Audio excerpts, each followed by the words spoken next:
Hello CA student. तो कैसे हैं आप सभी का मेरे यूट्यूब चैनल पे बहुत बहुत स्वागत है। तो दोस्तों आज हमारे बीच आई हुई है मेंटर जिनका नाम है राशि। जी हाँ दोस्तों, राशि ने दोस्तों जो सीए फाइनल के 3 सब्जेक्ट हैं दोस्तों, इनमें बिगर कोचिंग के ही दोस्तों सीए फाइनल क्रैक कर दिया। और दोस्तों राशि ने सीए फाइनल का बोथ ग्रुप क्लियर किया है दोस्तों। तो आज हम राशि से जो इकोनॉमिक लॉ इलेक्टिव सब्जेक्ट है इसके बारे में बहुत सारा गाइडेंस लेंगे।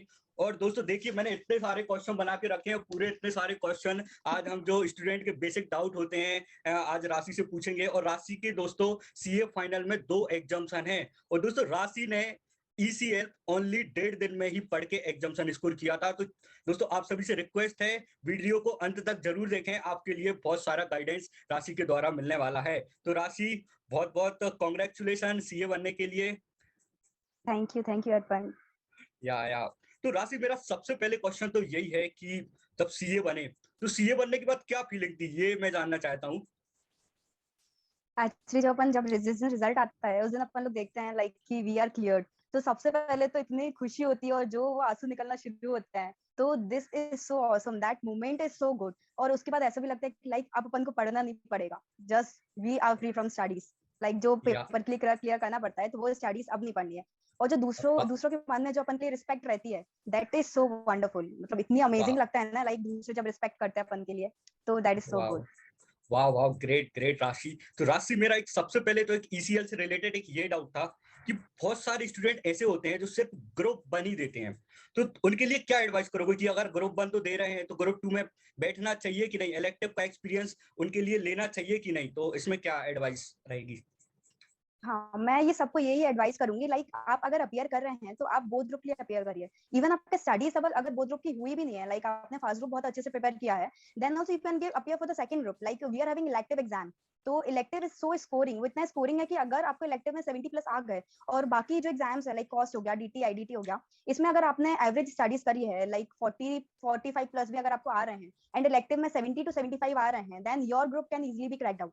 एंड अगर आपने इलेक्टिव में 80 प्लस स्कोर कर लिया, then this would be advantage for the setup for first group also. Like first group में अगर आपका all over आप अगर clear हो, but for an aggregate you are waiting, and आपका अगर aggregate की वजह से रुक रहा है, तो फिर second group helpful होगा because of elective subject. So I हाँ would हाँ, suggest कि दोनों ग्रुप के लिए अपेयर होना चाहिए। और जो एटलीस्ट दोस्तों, जो आप अगर सिर्फ ग्रुप वन प्लान कर रहे हैं तो ग्रुप टू तो आपके लिए जरूर देना है। इलेक्टिव में दोस्तों आपकी एग्जाम्सन भी आ सकती है, और दोस्तों एग्जाम्सन नहीं आए तो आप जब नेक्स्ट टाइम सेकंड ग्रुप दोगे तो इसके लिए बहुत अच्छा एक्सपीरियंस मिलने वाला है। यही राशि ने बताया कि हमें बोथ ग्रुप के लिए ही अपियर करना है। और राशि, मेरा दूसरा क्वेश्चन ये है कि आजकल जो इलेक्टिव सब्जेक्ट है इससे एग्रीगेट बनाने में भी बहुत ज्यादा हेल्पफुल हो रही है कि लोगों के लिए उतना पढ़ना भी नहीं पड़ता है और अच्छा स्कोर हो जाता है, और बोथ ग्रुप का भी एग्रीगेट इससे बन जाता है। तो इसमें क्या ओपिनियन है राशि का आपका। हाँ, I agree with Arpan. Actually elective ऐसा एग्जाम है, वो ओपन बुक एग्जाम है, तो अपन को उसमें ज्यादा पढ़ने की जरूरत नहीं पड़ती है। लेकिन अपन को बस इतना पता होना चाहिए कि मुझे ये मटेरियल ले जाना है, मुझे एक बार बस ये गो थ्रू करना है इस चीज पे, मुझे ये इंडेक्स है, इसमें ये सारे टॉपिक्स हैं, उन टॉपिक्स का अपन को एक बार क्रॉस रेफरेंसिंग करनी है। लाइक कि अगर मॉड्यूल से एक बार मैच कर लो वो इंडेक्स को, कि हर इंडिविजुअल जो टॉपिक है वो उस पर्टिकुलर पेज नंबर पे है कि नहीं है। बस हर टॉपिक के बारे में अपन को बस पता होना चाहिए एटलीस्ट, कि इस चैप्टर में ये वाला टॉपिक अपन के पास है। अपन को बस इस चीज के बारे में पता होना चाहिए, अपन को याद करने की जरूरत नहीं है, सब कुछ रिकॉग्नाइज करने की जरूरत नहीं है। तो उस वे में ये सब्जेक्ट बहुत ज्यादा इजी हो जाता है, बहुत स्कोरिंग हो जाता है। इवन केस स्टडीज अगर आप सॉल्व भी कर लेते हैं, then also it becomes very easy for cracking the same exam. वाह वाह वाह, ग्रेट। और जैसे कि राशि तुमने बताया तुमने ईसीएल में कोई भी क्लास नहीं ली थी, तो यूट्यूब पर ऐसे कौन सी फैकल्टी थी, कौन से टीचर थे जिनकी तुमने सबसे ज्यादा हेल्प ली थी, और जिससे कि जो अभी मई 22 में जो एग्जाम दे रहे हैं उनके लिए हेल्पफुल हो, कौन से टीचर थे वो। वो एक्चुअली मैंने सेकंड ग्रुप बिल्कुल प्रिपेयर ही नहीं किया था। आई वाज लाइक कि मैं सिर्फ फर्स्ट ग्रुप ही देने वाली हूँ, बट सबने मुझे सजेस्ट किया कि at least you can appear for the exam. तो फिर मैंने सोचा कि एग्जाम, लाइक मैं कॉस्ट का एग्जाम देकर आई, तो फिर मैंने ये सोचा कि चलो मैं इलेक्टिव का एटलीस्ट प्रिपेयर तो कर सकती हूँ ना, एग्जाम कैसे भी जाए उससे दैट डजंट मैटर। तो फिर मैंने बस ऐसी सडनली यूट्यूब पे एक गौरव सर करके हैं, उनका यूट्यूब चैनल है, अच्छा तो उसके अच्छा। उन्होंने हर इंडिविजुअल चैप्टर्स के उन्होंने वीडियोस डाल के रखे थे, और आईसीआई के स्टडी मटेरियल से। तो उसको ही मैंने रेफर किया था, and from the even from the evening for the next day मैंने केस स्टडी स्टार्ट कर दी थी, तो मैंने केस स्टडी सारी करी थी। दैट वुड वाह हेल्प वाह, me for the exam. Great great. और दोस्तों ईसीएल के जो स्टूडेंट होते हैं उनके लिए जो फर्स्ट ग्रुप का लॉ है उसकी भी बहुत ज्यादा हेल्पफुल मिल जाती है। तो राशि, जो फर्स्ट ग्रुप का जो लॉ पढ़ा था उसकी जो इकोनॉमिक लॉ में कितनी हेल्प मिली थी, थोड़ा इसके बारे में भी बताओ। हाँ, एक्चुअली फर्स्ट ग्रुप का जो लॉ है उसमें अपन का 30 मार्क्स का इकोनॉमिक लॉ होता है। तो उसमें जो 3 सब्जेक्ट्स हैं, लाइक फेमा हो गया, आईबीसी हो गया and prevention of money laundering वाला हो गया, ये तीनों सब्जेक्ट सेम टू सेम अपन के 6G वाले एग्जाम में भी रहते हैं। तो अपन को इतना इजी हो जाता है, लाइक 3 ऑलरेडी अपन पढ़े हुए रहते हैं इतने अच्छे से, तो अपन को सिर्फ 3 मोर सब्जेक्ट्स स्टडी करना है। स्टडी भी नहीं, I guess we have to go through for this exam. तो बस अपन को नॉलेज होनी चाहिए क्या कहाँ पर है। तो it was very helpful for me for appearing for the economic exam for 6G। वाह वाह वाह। और अब जो नेक्स्ट क्वेश्चन जो स्टूडेंट का रहता था कि एग्जाम में हमें कौन कौन सा मटेरियल लेके जाना है, तो उसके बारे में भी थोड़ा गाइडेंस चाहिए था कि जो इकोनॉमिक लॉ का जो पेपर रहेगा हमारे लिए एग्जाम में कौन कौन सा मटेरियल लेके जाना है, इसके बारे में भी थोड़ा सा गाइडेंस बताइए। हाँ, एक्चुअली जब अपन लोग एग्जाम के लिए जाते हैं तो अपन को ज्यादा बल्कि चीजें लेके नहीं जानी पड़ती है। लाइक मटेरियल अगर आप बहुत सारा ले जाओगे, लाइक अगर आपके पास 3-4 बुक्स ऑलरेडी हैं, तो आप जब एग्जाम के लिए अपियर करोगे, वहां पर क्वेश्चंस देखोगे, तो आप खुद ही कंफ्यूज हो जाओगे कि आपको किस में से मेन देखना है, किस में से सर्च ऑन करना है। तो आई वुड सजेस्ट कि आप सिर्फ आईसीआई का मटेरियल कंफर्म ले जाइए, और अगर आपने मटेरियल से नहीं पढ़ा है, कोई फैकल्टी की बुक से पढ़ा है, तो सिर्फ उस बुक को ले जाइए and case study digest please print out निकलवा लीजिए, क्योंकि उससे सेम टू सेम क्वेश्चंस भी आ जाते हैं। सो आई वुड प्रेफर कि मैक्सिमम 2 बुक्स ले जानी चाहिए, मतलब 1 इंडेक्स भी ले जाना। इंडेक्स पूरा इंडिविजुअल हर डेफिनेशंस और हर टॉपिक में जो डिस्क्रिप्शन हो जिसमें, वो पूरा इंडेक्स प्रिंट आउट निकलवा लीजिए। और आई वुड प्रेफर इंडेक्स सानिध्य सर का बहुत सही रहता है, तो उनका हर अटेम्प्ट में भी निकलता है, तो आप प्लीज इंडेक्स सानिध्य सर का ही प्रेफर करिए। बढ़िया बढ़िया। और सानिध्य सर की मैंने देखा है कि यूट्यूब पर बहुत सारी क्लास भी डली हुई है शायद तक यूट्यूब पर, तो वो भी रेफर कर सकते हाँ हैं ईसीएल वाले। हाँ हाँ हाँ। तो राशि, अब मेरा नेक्स्ट क्वेश्चन है कि अब जैसे मई 22 के लिए 30 दिन भी नहीं बचे हैं, तो जो ईसीएल जो प्रिपेयर कर रहे हैं उनके लिए ईसीएल को कैसे तैयार करना चाहिए इन 30 दिनों में, कितना टाइम देना चाहिए और क्या क्या करना चाहिए? मैं इस चीज के लिए प्रेफर करूंगी, लाइक अभी 30 डेज जस्ट बचे हैं मई 22 के लिए, तो आप ईसीएल को अगर आपने लॉ करके रखा हुआ है, तो जो 3 सब्जेक्ट्स हैं उसको बस एक बार ही गो थ्रू कर लो। और मैं बोलूंगी इसके लिए आप मॉडर्न अप्रोच अप्लाई करिए, लाइक नॉट ट्रेडिशनल, मतलब अब क्लास लेने की कोई जरूरत नहीं है, आप खुद से भी वो कर सकते हो। लाइक अगर आपको यूट्यूब पे कोई फैकल्टीज लग रहे हैं, लाइक जैसे मैंने बोला है कि गौरव सर हो गए, सानिद सर के भी लेक्चर्स डले हुए हैं, you would prefer that for appearing for exams and for the preparation of the ECL subjects, क्योंकि इकोनॉमिक लॉ ऐसा सब्जेक्ट है कि आपको बस इस चीज में पता होना चाहिए कि इसमें क्या क्या है, क्या क्या नहीं है। और क्रॉस रेफरेंसिंग बहुत ज्यादा इंपॉर्टेंट है। जैसे आप इंडेक्स ले रहे हो, इंडेक्स किसी का भी प्रिंट आउट निकलवा रहे हो, तो एक बार आप क्रॉस रेफरेंसिंग देख लीजिए कि ये वाला टॉपिक जो है पर्टिकुलर इस सब्जेक्ट इस वाले चैप्टर का, वो 1.6 पेज नंबर लिखा हुआ है, तो एक बार आप अपनी बुक में जाके उसमें चेक ऑन करिए कि 1.6 पर वो पर्टिकुलर टॉपिक है या नहीं है। That is more important for exam. मतलब एक बार, क्योंकि आप एग्जाम में जा रहे हो तो उसको भी इंपॉर्टेंट है, और जब आप पढ़ रहे हो पढ़ते टाइम जो कीवर्ड्स रहते हैं उसको अलग अलग हाईलाइटर से हाईलाइट करिए। और यूज आए तो स्टिकी नोट्स भी आप यूज कर सकते हो फॉर मोर, जो भी आपने एक्स्ट्रा पढ़ा हुआ है उसके लिए। और जैसे ईयर रहते हैं, डेट्स रहती है, उसके लिए आप अलग से हाइलाइटर यूज कर सकते हो। और जैसे मैं केस स्टडी का बताऊं, case study is more important. जो भी आईसीआई का 50 डाइजेस्ट निकला हुआ था, तो उसके लिए आप हर केस स्टडी के लिए, जैसे मैंने पर्सनली गौरव सर का केस स्टडी देखा था, उनका approx 30 to 35 case studies YouTube पर अवेलेबल है फ्री ऑफ कॉस्ट। तो उसको individual case study 10 to 15 minutes लेगा बस। तो उसको देखकर आपको पता चलेगा कि केस स्टडी को कैसे अपन को क्रैक ऑन करना है, कैसे सॉल्व करना है। जैसे एक इंडिविजुअल केस स्टडी रहता है, it would include approx 2 to 3 chapters. वो सिंगल चैप्टर से केस स्टडी नहीं आती है, 2 से 3 एक्ट्स उसमें रहेंगे। तो फिर आपको ये पता चल जाएगा कि आपको कैसे केस स्टडी को पढ़ना है, क्या स्ट्रैटेजी होना चाहिए उसको क्रैक ऑन करने की, कैसे क्या करना है। तो उसके लिए आप केस स्टडी के लिए आप कोई भी लेक्चर देख सकते हैं, या फिर सेल्फ स्टडी भी, मतलब खुद से भी केस स्टडी देख सकते हैं, गो थ्रू कर सकते हैं। That would be easy. वाह वाह ग्रेट। राशि ने इतना अच्छा बनाया कि अपने लिए अब हाईलाइट करना है, और एक और अच्छी चीज बताई कि एक बार इंडेक्स से मैच कर लो कि मॉड्यूल के वो पेज मैच हो रहे हैं कि नहीं, क्योंकि दोस्तों क्या होता है, जो स्टडी मटेरियल रहते हैं वो चेंज होते रहते हैं, तो पता चला अपना पेज जो इंडेक्स के पेज है वो अलग जा रहे हैं और वो जो अपना स्टडी मटेरियल के पेज है वो अलग जा रहे हैं। तो दोस्तों ये भी करना है। हाईलाइट के बारे में बताया तो ये बहुत अच्छी टिप्स दी। तो राशि, मेरा एक अब अगला क्वेश्चन है कि जो इलेक्टिव सब्जेक्ट है इसमें हमें ट्रेडिशनल तरीके से पढ़ना है कि पहले क्लास लो, फिर कोई फैकल्टी की क्लास लो, फिर अपन पूरा पढ़ो, 2-4 बार रिवाइज करो, ऐसा पढ़ना है कि अपन के लिए कोई स्मार्ट तरीके से अपने लिए इलेक्टिव में पढ़ाई करना है? क्या क्या हेल्पफुल रहेगा सबसे ज्यादा? मेरे अकॉर्डिंग तो मैं ये सजेशन दूंगी कि अपन को मॉडर्न अप्रोच पे जाना चाहिए। Like traditional way for studying for elective is not good, क्योंकि पहले इलेक्टिव ऐसा सब्जेक्ट है कि आपको खुद से भी गो थ्रू कर सकते हो आप। तो आप अगर आपने लॉ ऑलरेडी पढ़ा हुआ है, 3 चैप्टर्स आपके पास हैं ऑलरेडी, उसके आपको बस 3 मोर सब्जेक्ट्स पढ़ने हैं, तो उसको आप खुद से एक बार पढ़ लो हर चीज, तो आपको एक, और जो अपन सेल्फ स्टडी खुद से करते हैं ना, उसका अलग ही इंपैक्ट पड़ता है, अपन को हर चीज क्लियर होती है। और जैसे अपन लोग थोड़े स्मार्टली स्टडी करते हैं तो उसमें टाइम कंज्यूमिंग भी ज्यादा नहीं होता है। टाइम भी बहुत ज्यादा बचता है और स्कोरिंग भी बहुत ज्यादा होता है। लाइक मैं अपना ही बताती हूँ, मैंने सिर्फ 1.5 डेज में ही स्टडीज करी थी, तो आई वाज वेरी पैनिक कि मैं कैसे क्या होगा, मैं तो निकलने नहीं वाली हूँ, but still I cracked it and scored 72 marks. तो अपन को स्मार्ट स्टडी करने की जरूरत है, जरूरी नहीं कि ओवरऑल सब कुछ कवर हो, बट एटलीस्ट इतना कवर हो जाए कि अपन को एग्जाम में हेल्पफुल हो जाए। जो मेन मेन टॉपिक्स रहते हैं तो उसको प्लीज हाईलाइट करिए, जो भी आपके केस के मतलब जो भी मेन टॉपिक्स हैं, जो भी आपकी डेट्स वगैरह हैं, उनको डिफरेंट डिफरेंट कलर से हाईलाइट करिए। और इंडेक्स को भी, जैसे केस स्टडी अगर आप पढ़ रहे हैं तो केस स्टडी के क्वेश्चंस रीड आउट करते हैं जब आप तो हर टॉपिक देखिए कि किस टॉपिक से केस स्टडी आया है, तो उसको इंडेक्स को हाईलाइट करिए उस टॉपिक से। तो मतलब आपको ये पता रहेगा ना कि मेन मेन क्वेश्चंस इस चैप्टर से आईसीआई का मेन रहता है। जैसे आईसीआई के बहुत सारे ट्राइम्स भी रहते हैं कि इस चैप्टर से मेन फोकस रहता है, तो आपको पता चल जाएगा ना केस स्टडी किस पैटर्न में आ रहा है, किस किस चैप्टर पे अपन को मेन फोकस करना है, किधर आप अपन के मेन क्वेश्चंस कहाँ से अराइज हो रहे हैं, कौन सा इंपॉर्टेंट टॉपिक है। तो अगर आपको ऑलरेडी हाईलाइटेड रहेगा ना, तो जो आपका 1.5 डे रहेगा ना, उसमें आपको पढ़ने में भी बहुत ज्यादा इजी हो जाएगा। वाह सो वाह आई वुड ग्रेट। सजेस्ट कि modern approach you would apply for this.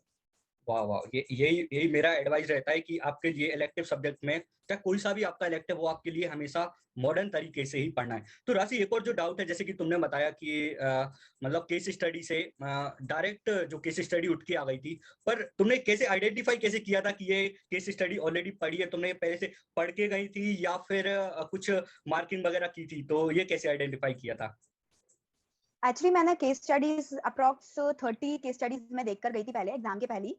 तो मैंने उसके लिए गौरव सर का ही लेक्चर लिया था, मतलब मैंने यूट्यूब से ही रेफर किया था उसको। तो उन्होंने हर इंडिविजुअल केस स्टडीज के 10-10 मिनट्स के वीडियो डाले हुए थे, उन्होंने बताया था कैसे इसको क्रैक ऑन करना है। तो मैंने वही उससे उसी से लिया था केस स्टडी का। और मैंने एक्चुअली क्या करा था, एक रफ कॉपी बनाकर रख ली थी, उसमें स्टार्टिंग का जो क्वेश्चन जिधर से स्टार्ट हो रहा है वो मैंने फर्स्ट लाइन थोड़ा सा लिख लिया था, और जो अंदर वो सर जैसे कंक्लूड कर रहे हैं उस कंक्लूजन को मैंने लिख लिया था कि इस केस स्टडी में ऐसा ऐसा बोला गया है, इतने एक्ट्स यूज करे हैं। तो मैंने ऐसे अलग से एक रफ कॉपी बनाकर थी और वो ले गई थी मैं एग्जाम हॉल में। तो इसको मैंने रेफर किया था। जैसे जो फर्स्ट 15 मिनट्स रहते हैं अपन को रीडिंग वाले, उसमें मैंने रीड ना करते हुए बस हर केस स्टडी का स्टार्टिंग देखा था कि इसको ये मैच हो रहा है कि नहीं हो रहा है। तो फिर उस वे में मैंने आइडेंटिफाई कर लिया था कि एक case study same to same आ गई है, तो फिर सबसे पहले मैंने वही सॉल्व करी थी।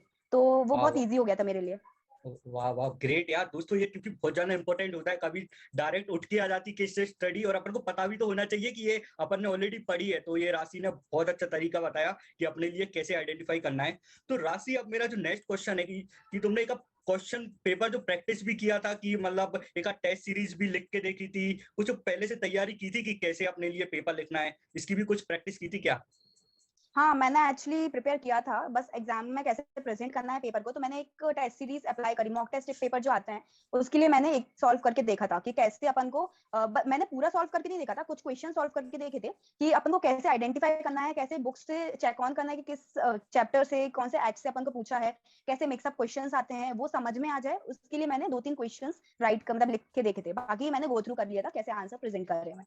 तो इट इज वेरी इंपॉर्टेंट कि आप 1 या 2 पेपर एटलीस्ट लगाकर जाएं, एग्जाम के पहले सॉल्व कर जाएं। ये आपकी बहुत अच्छी स्ट्रेटजी है कि दोस्तों, अगर आपके लिए अच्छा स्कोर करना है तो 2-3 पेपर आप जरूर सॉल्व कीजिए दोस्तों। और ऐसा नहीं सॉल्व किया अपन पता चला कि एक एक पूरे क्वेश्चन लिख के देख रहा है, आप आइडेंटिफाई कर लीजिए और सजेस्टेड से मैच कर लीजिए दोस्तों, ये भी आपके लिए बहुत ज्यादा हेल्पफुल होगा। राशि, अब एक जो क्वेश्चन है relating to luck factor in the sense कि कभी क्या होता है, कभी कोई सा इलेक्टिव सरल आ जाता है, कभी रिस्क मैनेजमेंट सरल आ जाता है, कभी ईसीएल आ जाता है। तो ये लगता है कि जो इलेक्टिव सब्जेक्ट है इसमें लक फैक्टर भी बहुत ज्यादा मैटर करने वाला है? मैं पर्सनली एक्चुअली लक फैक्टर पे ज्यादा मतलब इतना ज्यादा बिलीव नहीं करती हूँ, बट फॉर इलेक्टिव एग्जाम तो वी कैन से दैट कि थोड़ा सा लक फैक्टर मैटर करता है, क्योंकि अपन लोग हो सकता है अपन के पास ऑप्शन रहता है जब अपन एग्जाम फॉर्म फिल करते हैं कि अपन लोग इलेक्टिव से चेंज कर सकते हैं। तो हो सकता है आपने उस अटेम्प्ट के लिए आपने इलेक्टिव चेंज कर लिया हो और आपका जैसे पहले रिस्क मैनेजमेंट हो और आपने फिर इलेक्टिव को इकोनॉमिक लॉ कर लिया हो, और उस अटेम्प्ट में हो सकता है इकोनॉमिक लॉ टफ आ गया और रिस्क मैनेजमेंट इजी आ गया हो। तो इस चीज में आई एग्री कि लक फैक्टर थोड़ा बहुत मैटर करता है। तो आई एग्री विद दिस। सही सही सही। और राशि, जो इसमें एमसीक्यू भी रहते हैं, 40 नंबर के जो एमसीक्यू भी रहते हैं, तो एमसीक्यू के लिए क्या स्ट्रेटजी थी कि एमसीक्यू कैसे करना है? एमसीक्यू मेरे लिए बहुत ज्यादा इजी हो गया था सॉल्व करने के लिए, क्योंकि मैंने 3 चैप्टर्स जो हैं लॉ के वो ऑलरेडी पढ़े हुए थे, तो उसका हर चीज मुझे याद था। तो मैंने क्या करा था, जैसे एमसीक्यू रीड करा था तो कुछ कुछ आंसर्स मुझे खुद से ही आ रहे थे, तो मैंने फिर बुक को रेफर नहीं किया था। बट जो ट्रिकी एमसीक्यूज रहते हैं केस स्टडी पैटर्न के, तो अपन इस चीज को तो रिकॉग्नाइज कर लेते हैं कि लाइक ये इस चैप्टर से है, तो पर्टिकुलर इस चैप्टर में इस टॉपिक को मैंने इंडेक्स से देखा था और उसमें वो टॉपिक पे पहुंच गई थी और देख लिया था कि कैसा क्या है एमसीक्यू, क्या आंसर हो सकता है। और उसके पहले भी मैंने आईसीआई के सजेस्टेड एमसीक्यूज भी थोड़े बहुत देखे हुए थे। तो दैट ये हेल्प मी सो मच। ये बहुत ज्यादा हेल्पफुल हो जाता है। अगर अपने 5 से 10 एमसीक्यू देखे आ जाए तो अपना बहुत ज्यादा टाइम बच जाता है। तो राशि एक और डाउट था मेरा कि अपने लिए इकट्ठे एमसीक्यू पूरे एक साथ किए थे कि केस स्टडी वाइज की थी, कि एक पर्टिकुलर केस स्टडी उठाई और एमसीक्यू भी करे और जो प्रैक्टिकल जो थ्योरी पार्ट है वो भी किया, या फिर एमसीक्यू अलग किए थे और जो प्रैक्टिकल पार्ट था उसके लिए अलग किया था? कैसे कैसे सॉल्व किया था इसके लिए? मैंने एक्चुअली केस स्टडी वाइज करा था एमसीक्यू को। केस स्टडी 1 जैसे मैं सॉल्व कर रही हूँ तो उसको मैंने एमसीक्यूज उसके सीक्वेंस में रहते हैं, लाइक पहले एमसीक्यूज रहते हैं फिर क्वेश्चंस रहते हैं, तो मैंने एमसीक्यूज पहले अटेम्प्ट करे थे क्योंकि they were so easy for me for attempting. फिर उसके बाद कॉन्फिडेंस भी आता है कि चलो इतना बन गया है, फिर क्वेश्चंस उठाए। तो क्वेश्चंस में भी ऐसे है कि केस स्टडी पूरा पढ़ने की जरूरत नहीं है, we can start with the question. अगर अपन को लग रहा है कि क्वेश्चन पहले रीड करो और क्वेश्चन रीड करते टाइम अपन को ऐसा लग रहा है कि अपन पे वो क्वेश्चन बन रहा है, तो अपन डायरेक्ट उसको लिखना स्टार्ट कर दो। और अगर लग रहा या है कि वो केस स्टडी से बहुत ज्यादा लिंक्ड है तो फिर case study, I would prefer कि केस स्टडी फिर पढ़ना चाहिए, लेकिन स्टार्टिंग वाह, से केस स्टडी पढ़ोगे तो टाइम बहुत ज्यादा मतलब वेस्ट होता है।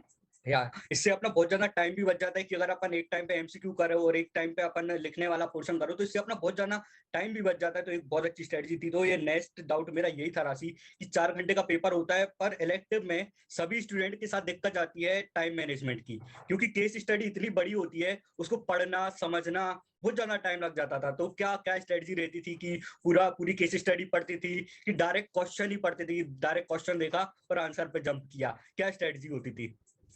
मैंने एक्चुअली यही स्ट्रैटेजी करी थी कि मैं पहले मैंने गौरव सर का लेक्चर देखा था, तब उससे मुझे ये स्ट्रैटेजी पता चली थी। उन्होंने यही बताया था कि अपन को केस स्टडी जैसे बहुत ज्यादा बल्कि केस स्टडी आ रही है, अगर 1 या 1.5 पेज या फिर 2 पेज अगर आ रहा है तो पूरा पढ़ने की जरूरत नहीं है। अगर अपन डायरेक्ट क्वेश्चंस पर जाते हैं, सबसे पहले क्वेश्चंस पे जंप करना चाहिए। और अगर अपन को ऐसा लग रहा है कि क्वेश्चंस अपन पे बन रहे हैं खुद से, तो फिर अगर जितने क्वेश्चन आपसे खुद बन रहे हैं तो आप डायरेक्ट उसको आंसर देखकर मॉड्यूल से आप कर सकते हैं। बट अगर आपको ऐसा लग रहा है कि बहुत सारे क्वेश्चंस क्या डायरेक्ट स्टार्ट होते हैं कि आपको एज पर केस स्टडी क्या समझ आ रहा है या फिर एज पर केस लो आप कैसे बताएंगे, तो उसके लिए आप केस स्टडी को एक बार गो थ्रू कर लो जल्दी से। वो जल्दी से भी देख सकते हैं, ऐसे नहीं कि अपन को ज्यादा टाइम लगाने की जरूरत है इस पे। एटलीस्ट 2 या 3 मिनट्स में पूरी केस स्टडी खत्म हो जाती है। तो एक बार वो क्वेश्चन एक बार अपन पढ़ लेते हैं ना, तो अपन को पता रहता है कि किस वे में अपन को आंसर करना है, क्या टॉपिक उन्होंने पूछा हुआ है, तो अपन का माइंडसेट वैसा रहता है कि अपन को ये वाला पोर्शन पे ज्यादा फोकस करना है। तो फिर केस स्टडी में अपन उसको पोर्शन पे फोकस करते हैं तो आंसर मिलते जाते हैं।